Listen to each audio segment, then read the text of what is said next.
চট্টগ্রামের মিরসরাইয়ে জোরারগঞ্জে ২০০ বছরের পুরনো ঐতিহ্যবাহী ইছামতি মেলা দেখতে মানুষের ঢল নেমেছে। শুক্রবার এই গ্রামীণ বৈশাখী মেলা উপলক্ষে হাজার হাজার দর্শনার্থীদের সমাগমে মুখরিত হয়ে ওঠে মেলা প্রাঙ্গণ। বাংলা বর্ষের ৬ বৈশাখ মেলা ঘিরে দেশের প্রত্যন্ত অঞ্চল থেকে শতাধিক দোকানি বিভিন্ন পণ্যের পসরা নিয়ে বসেন।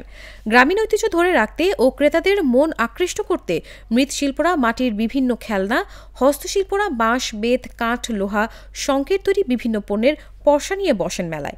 মেলায় বসেছে বিভিন্ন খেলনা, খাবার ও নিত্য প্রয়োজনীয় আসবাবপত্রের দোকানও। মায়ের মন্দিরে ইছামতি মায়ের মন্দিরের ঐতিহ্যবাহী এটা মন্দির, প্রায় ২০০ বছরের পুরাতন এই স্থাপনা। প্রথম শুরু থেকে এখানে সোনারগঞ্জ, এখন বর্তমানে পাকা মন্দির, মঠ নির্মাণাধীন।